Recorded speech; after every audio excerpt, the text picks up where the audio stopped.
मनी मनी ये वाला गाना बजा ये दोनों रही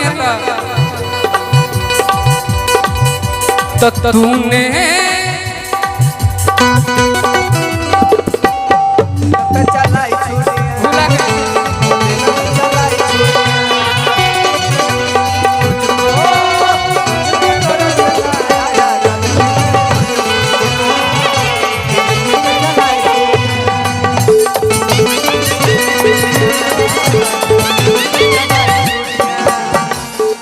परेशान खातिर ही कोई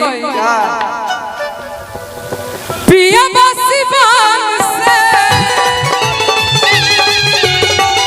पिया बासी बान से अनहर भइले आकाश भैया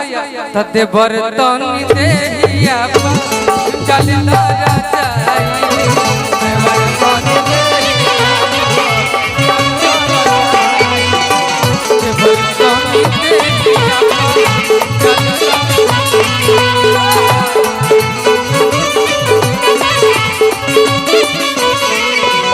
लेकिन एक गाना हम गाए थे चले दिया Vishnu Ojha ji please play the rhythm Prince भैया हम एक गाना गाए थे उसको अब लोग गाते हैं कभी कभी किसी मंच पे ये मेरा सौभाग्य है हम सोचते रहे कि कहिया हमार गावल गाना क्यों दूसर कोई गाई एगो गाना हम बोल रहे जकरा कुछ लोग गावे ले अब भगवान करस हमार गाना के गावे सारा जमाना कि भगवान करस हमार गाना के गावे सारा जमाना। हमें गाना गाए थे आप पावर स्टार पवन भैया के मुख से ये गाना सुने होंगे सारा बीता सारा जमाना सारा बीता सारा पिए के सब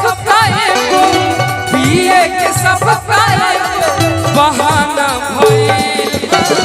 सारा बीता सारा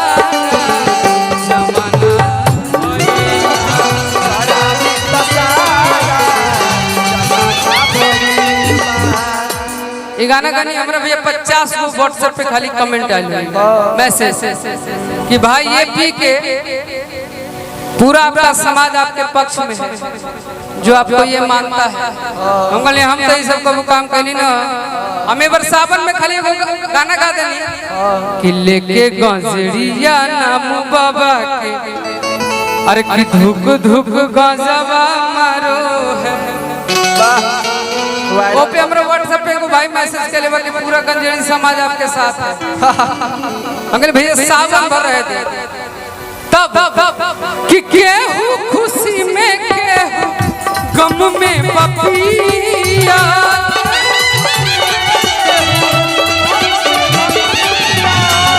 कहीं महंत बिकू तोहर बसिया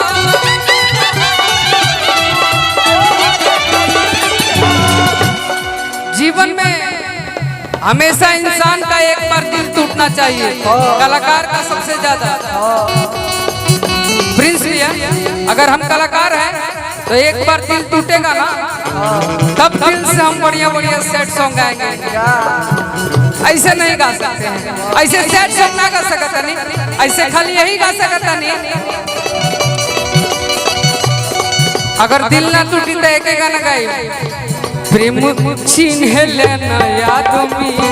कवन जात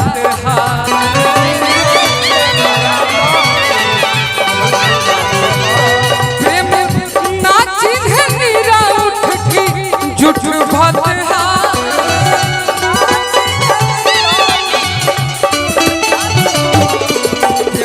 चिन्ह लेना आदमी कवन जात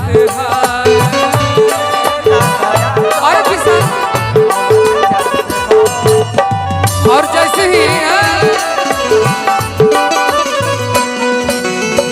दिल ना टूटी दई गए प्रेम चिन्हला ना आदमी कवन जाता प्रेम ना चिन्ह आदमी कि नीरा उठ की जुट भाट अच्छा सही दिल टूटी ओ सही हम अपन गाना गावे लगा कौन वाला एगो नील कमल भैया बोले रहा बर्बाद कके जिए लुआ राम से बदनाम भइनी रानी तोहरे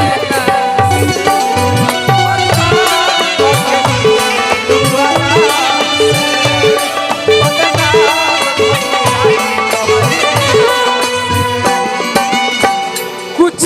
न कुछ सबके दिलवे में कौन बा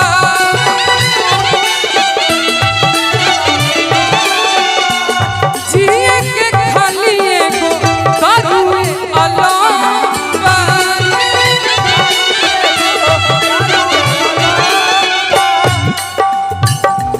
कि तोहरे नाम में जान बे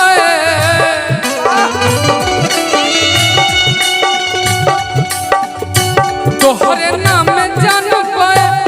नाम भइबा समाप्ति तसराबी तसा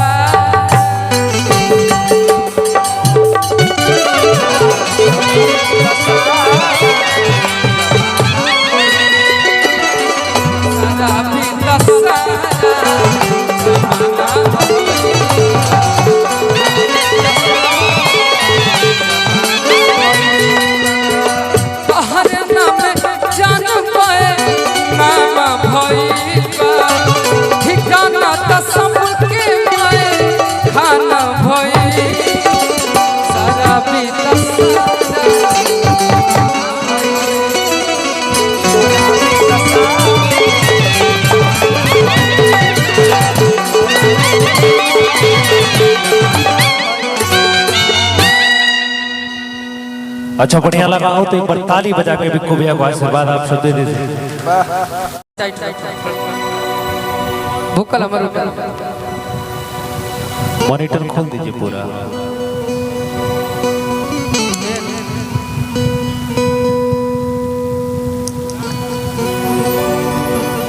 दीनदयालपुर के पावन पवित्र स्थल पे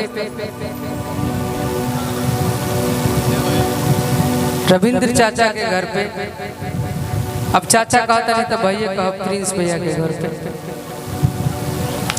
ना काहे उनका से तो हम बतियाई ला कबू भी ना तो हमरा भाई वाला फीलिंग आवे भैया भैया हाँ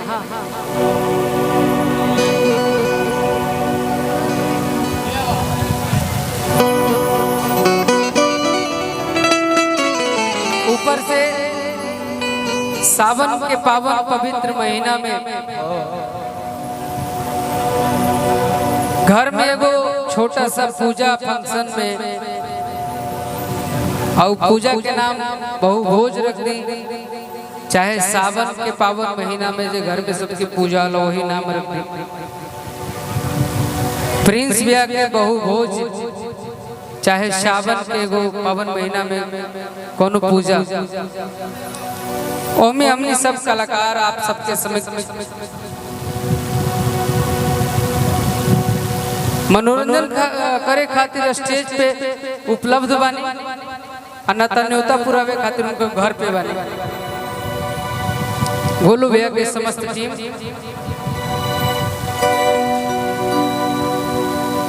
बाकी सब तमाम कलाकार